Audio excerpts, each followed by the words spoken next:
have a lot of things going on. First, we're going to have speakers, and they promise to be short, but to the point. And so we're honored to have Leonard and Dave and Bill, and they'll be giving us some words of wisdom. We have a children's table in the back there. Some of you have children. Katie's organized a wonderful event for children. I want to thank the people that were involved in putting this event together. A great little committee we had with Katie and Peter, myself, and Ron Plogue, who can't be here, had a previous engagement with his family. But thank you very much. You did a fabulous event. All right, Leonard is our first presenter, and thank you, Leonard. All right. Jim said short. I'll keep this to 2 hours or less. Thank you all for being here.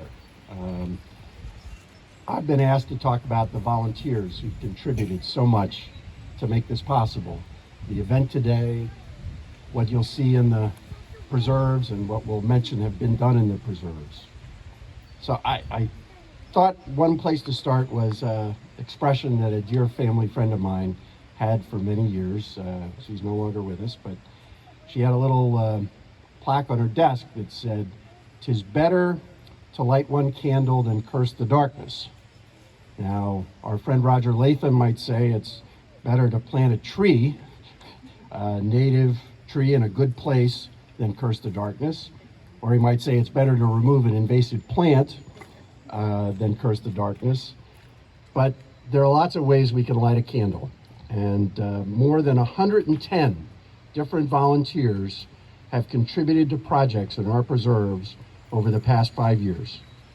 Thousands and thousands of hours of volunteer work have been contributed. Hundreds of native plants and trees have been planted, protected, and cared for until they were established. Bushels and bushels of invasive garlic mustard have been removed. Hundreds of invasive multiflora rose and privet bushes have been dug up and allowed to decompose in the preserves. Ailanthus and other invasive trees have been cut down and allowed to decompose as well.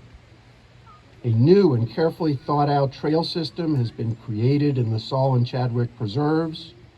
The new trail system allows people to enjoy and observe nature from different places and to learn about new points of interest. Several trails, old trails, have been removed in order to preserve habitat. And speaking of our new trail system, I'm reminded of something Abraham Lincoln said. If you see a turtle sitting on top of a fence post, it probably did not get there by itself. In that spirit, I assure you that the handcrafted trail posts and the elegant Moravian tile markers displayed on these posts, and you'll see them throughout the preserve, did not get there on their own. Countless hours of volunteer work and planning made them happen. So too, the beautiful new kiosks that welcome people. We have one here, and we have one in the Chadwick Preserve. All thanks to volunteers. I want also to mention the remarkable map of our preserves that you can see here. They're displayed for permanent access in the waterproof display cases in the kiosks. And as you see, there's a QR code, and Jim mentioned this. That QR code, I guess, is already activated. Absolutely. And it gives you access to a narrative that talks about the points of interest that are identified on the map, both natural and historical. So again, this is all thanks to volunteer contributions here in Rose Valley. There were so many hours of thought and craft devoted to the creation of the map itself and the designated points of interest, and you'll be able to access that by scanning the QR code anytime you want. You'll be tested on it later in the day. And of course, we now also have a new pet waste station, a huge step forward, that is installed here in the Saul Preserve, and now one that either is or will be Coming. established at the entrance to the Chadwick Preserve. All of these things and more are all thanks to the many thousands of hours contributed by Rose Valley volunteers. I want as well to note that this celebration, including the food and the drink, and Jim already mentioned this, and the tools for kids and the scavenger hunt, are all thanks to volunteer hours and contributors, some of whom Jim mentioned. It is so tempting to name some of these individuals who led these projects, and Jim did do that, and rightly so, for this event. But I worry about omitting some people, and in truth, this is an event to thank every single volunteer, every single one of the 110 people, and probably more that we didn't count. This being said, I do, with careful thought, maybe not good thought, but careful thought, I take the liberty of acknowledging our friend Roger Latham, who was the initiator in the creation of our EAC here in Rose Valley. And his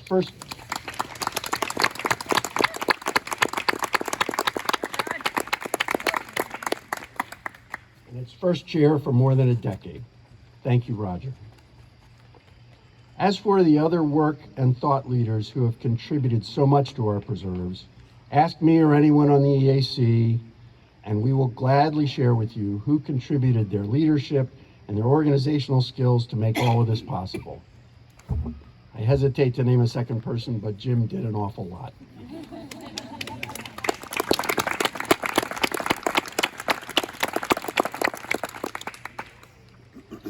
In ending my comments, good news, I return to the better light one candle idea. As regards our environment, we live in a world where we are confronted with daunting environmental challenges. It is easy to curse the darkness, as it were, and decide that we can do nothing to change our environmental future. Indeed, no one of us can change the environmental future of the world, but each of us can volunteer to plant native plants in our own front yards, in our backyards, to reduce our stormwater runoff, to recycle, to reduce our use of toxic pesticides and herbicides, to educate ourselves about environmental issues and policy, to use our votes in elections to support environmental progress, and on and on and on. In short, we each have the ability to light lots of our own candles. So thank you all. I now have the opportunity and the pleasure of introducing Dave Fern, our Borough Council President. Now, I will add, he has attended EAC meetings from long before I was involved and still does, virtually every one for a decade or more. And I will add further, that's a good thing. So Dave, welcome and thank you.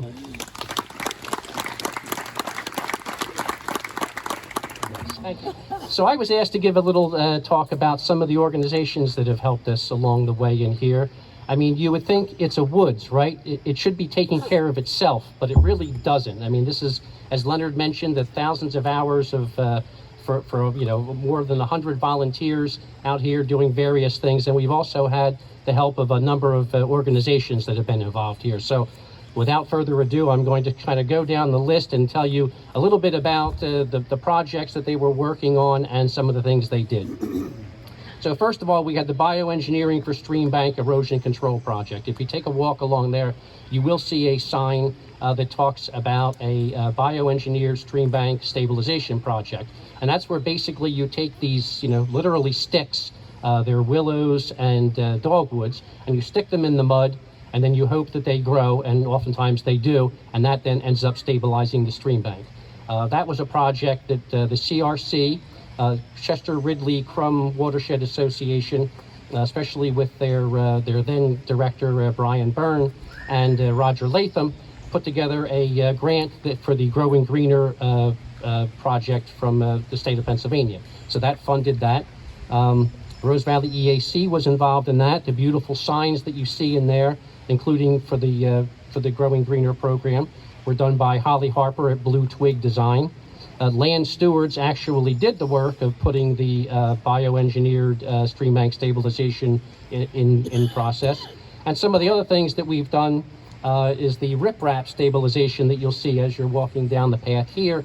And that was really a program that was spearheaded by Roger and another former director of CRC, Ann Murphy. We have the stream bank trail restoration, which we've used PICO Green Region Open Space Program grant money for. Again, the Rose Valley EAC and the CRC Watersheds Association. We do a lot of removal of invasives, as Leonard had mentioned. So in part, that's done through Weeds Inc. I know people don't like using herbicides, but sometimes you have to, take the best of the worst alternatives, and sometimes herbicide is necessary.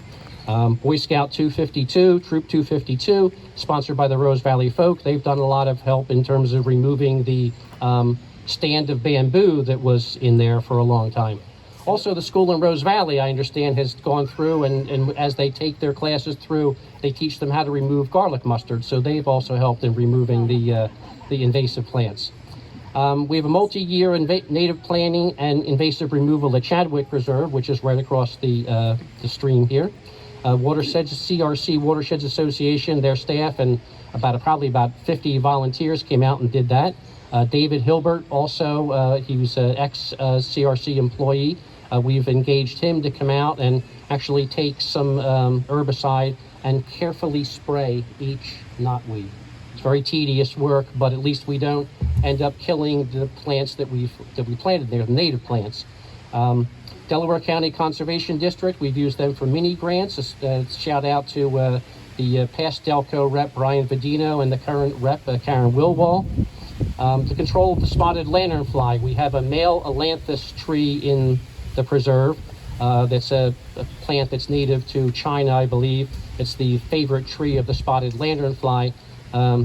Those plants come in two genders, so the idea is that you get rid of the females so there are no more ailanthus being grown, and you use the males as trap trees. And Davy Tree Services has helped us with that, making sure that that one ailanthus and another cork tree are used. When the spotted lanternfly feeds on them, they ingest the poison and they die. Again, the communication plan consultant, we have a communication plan for, that's sort of our blueprint for how we are going to maintain our preserves, and Holly Harper at Blue Twig Design has been instrumental in that. The Overlook Trail construction, the Boy Scouts of America, Troop 252, it was an Eagle Scout project of Gabe Ma. Those of you who are familiar with how Rose Valley does things, our Public Works Department is basically potential Eagle Scouts that need projects to become Eagle Scouts. So you'll hear that a few times during my talk here. The kiosk project, John Curtis Construction Company did that pro bono, and with Jim Audley. And several others. The Chadwick kiosk, again, that's a Boy Scouts project, Eagle Scout project of James Traversa. We have what may be the one controversial thing in Rose Valley, which is deer control. We're not trying to eliminate deer, we're just trying to keep them at a manageable level so that they don't destroy all the native plants that are growing in there. It allows the trees to have saplings and to grow up to be big trees to replace the ones that are getting old. And we had a walnut tree that fell last night. You can't see any evidence of it because the great crew came in and cleaned that up this morning. Some of the people that we've used for our deer population control are a company called Ecologics, wildlife specialists, Merlin Brenner. We have a deer exclosure. So what that is, it's a thing that you fence in and it excludes the deer, and you plant native plants in there, and you plant native plants right outside of it, and you see the difference. And the difference is attributable to the fact that the deer can eat the plants outside, but not the plants inside. We had a Boy Scout, Eagle Scout project, Andrew Casey and Matthew Crawford, who helped us with that. And Justin Franks is our ace deer hunter. He must be a deer whisperer. Ecological Consultants Services, Pro Bono, Continental Conservation, i.e. Dr. Roger Latham. Graphic Design and Mapping, some guy named Dr. Roger Latham again. A native plant sale, a shout out to the gardeners of Rose Valley. As many of you know, we have a native plant sale every spring, and the gardeners of Rose Valley are wonderful helpers with that. Leadership, financial, administrative support. We have the Borough of Rose Valley, Borough Council, the EAC, the Borough Manager Paula Healy, and Lisa. have provided support, guidance, and funding for over $30,000 worth of material, equipment, and professional services for projects during the past 5 years. Construction equipment support. You can get a trailer that has all sorts of landscaping equipment in it from the Delaware County Conservation District. Again, Karen Wilwall, the watershed specialist, has been instrumental in getting us that. Catering services at 320 Market, Jack Cunicelli provided the wonderful food over there. The wayside marker tile fabrication. You heard from Leonard about the wonderful tile things. I swear they look like Wharton Estrick did them. But the tiles were made by the Moravian Tile Works. So that's kind of in keeping with the whole sort of arts and crafts ethos of the borough of Rose Valley. We have the Rose Valley maintenance crew, which basically is Justin Stofford. I don't know if Justin is here right now, but he was that guy. There he is. He was very instrumental in helping us set up today and getting rid of the walnut tree that fell last night. And last but not least, we have the borough engineer, Matt Hootman, who's helping us with some of the dam removal issues, etc. I am sure that I have forgotten some organizations. Please don't take offense. You can see me later if you know someone that I've forgotten, and we can do a shout out to them the next time we do something like this. So without further ado, I am going to pass it on to our mayor, Bill Hale.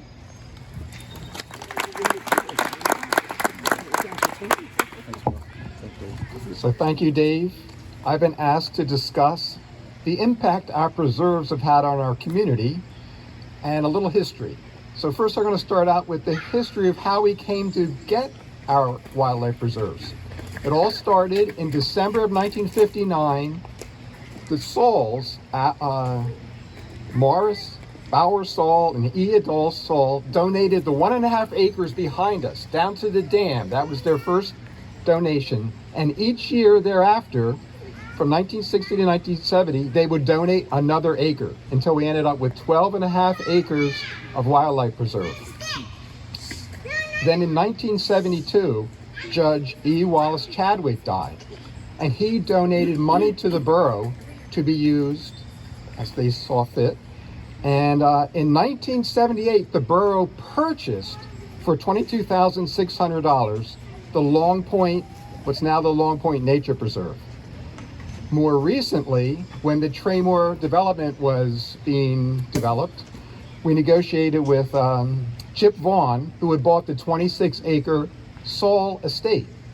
And we worked out an agreement where in exchange for double density townhouses in the middle, they would give 13 acres of open space, 2 of it going to the Traymore Homeowners Association, and I guess it's 11 acres to the borough. And around 6 of those acres were adjacent to the Saul Wildlife Preserve, and they became part of the Saul Wildlife Preserve. The other acreage is along Rose Valley Road. So that's how we acquired them. Now this gave us, with this new land, it gave us the opportunity to have more Eagle Scout projects. And we started off with Will Provost putting in the path that goes from in between the school in Rose Valley and Traymore. There's a path that goes down the hill to intersect the original trails. And then later on, Will Schwarzentrooper put in the path that goes through the alley of trees and up the hill to the school in Rose Valley. And then most recently, as Dave mentioned, Gabe Ma with Jim Audley put in the overlook path on the higher ground. So now you can walk through what was previously you really couldn't get to it. It was overgrown with brambles, and so now it's accessible to the public. So the benefits of our preserves. As everyone knows, a lot of people like to walk their dogs here. Not only from our community, but some other people nearby. It's also a great place for exercise. You'll see people jogging early in the morning. You'll see people just going for a walk. The school in Rose Valley students routinely take little excursions with their teachers into the wildlife preserve and walk around. And every spring, it's a tradition for them to walk down Ridley Creek. So last week, you saw the school students and their teachers walking down the creek and then climbing out down here where Vernon Run runs in. Other people just go by a walk for themselves to commune with nature, have their souls refreshed. Still others go for a walk with their kids or with their family and their friends. We try to develop a balance between preserving nature and making it accessible to the public. And next I want to thank some people. I know we are all grateful to those who have made the preserves a wonderful place to visit. And we want to thank in particular those who have donated money to the borough to be used in the nature preserves, such as the Winklevoss family. And of course, we want to thank the EAC members, most of whom are here today. We have Leonard Busby, the EAC chair, Jim Audley, Katie Rubin, where's Katie? I think she's here. She's the leader for the next 100 years, how to envision the next 100 years of Rose Valley. Roger Latham, Byron Sherwood, Cindy McPherson, Peter Howell, Monica Gagliardi, and Ron Plug, and all the associate members and the volunteers who have come out to work on the preserves. In particular, we want to thank Jim Audley, who has led the effort to improve the trails in the preserve. First, he improved the trail in the Chadwick Preserve running along the ridge, which was very difficult and dangerous to walk. Now it has some stone steps to make it easier going down the hillside, and it's much safer. He also built the kiosks, as was mentioned, and he also marked the trails, as you can see, with the Moravian tiles and the QR code in the kiosk to get the map. So in summary, now, therefore, I, William C. Hale, as mayor, on behalf of the council president, Dave Fern, environmental chair, Leonard Busby, EAC chair, trail advocate, Jim Audley, and all the other EAC members and volunteers, I do hereby declare the Saul Wildlife Preserve and Chadwick Wildlife Preserve rededicated as places where nature can exist in its natural habitat while people enjoy the benefits of communing with nature. So I think that's it, and we're going to move on to the ribbon cutting in a bit. I now proclaim that the rededicated wildlife preserves of Rose Valley Borough are now open.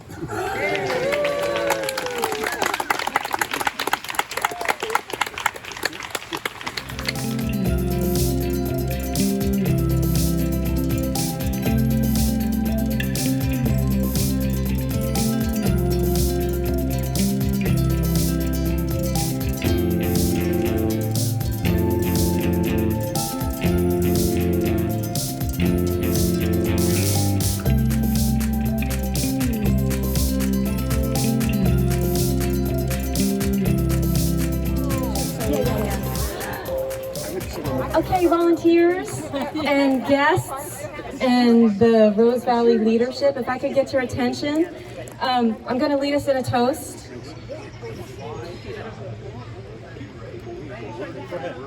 Okay, when I was thinking about how to toast this event, I was thinking about, I thought about March Fern. I thought about everybody here, all of my great friends in the new community. But Governor Inslee, I think in 2020 was the one, he was the environmental candidate running for a presidential election. And he said that we are the first generation to be living through the consequences of climate change. And we are the last to do anything about it. So I'm so grateful to all of you to rising to accountability for that. And let's continue this wonderful, great work.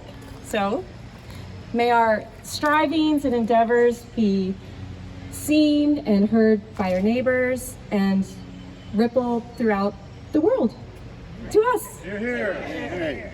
Cheers.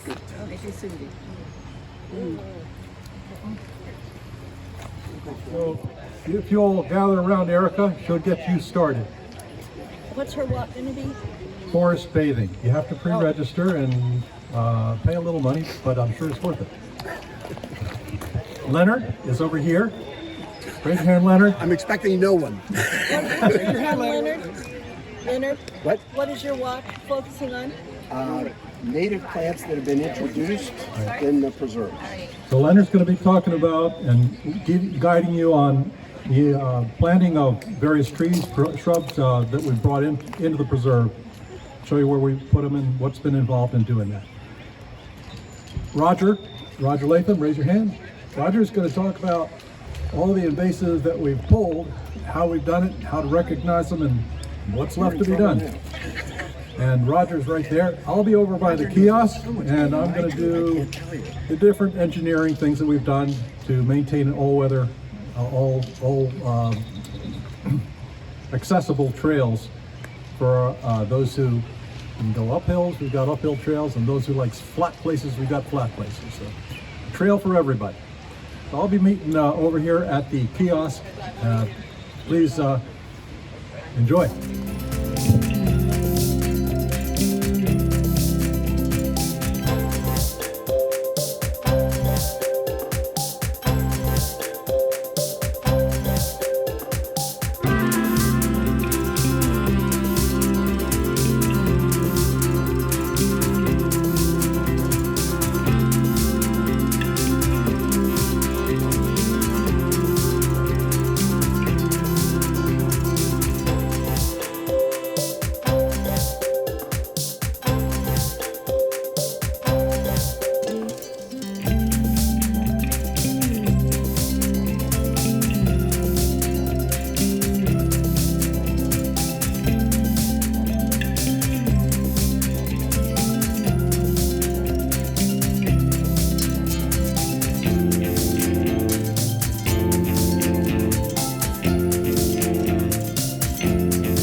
Great enhancement of these preserves, both for nature and for the people who enjoy them. So we were so delighted that so many people came today, and we welcome you to come visit.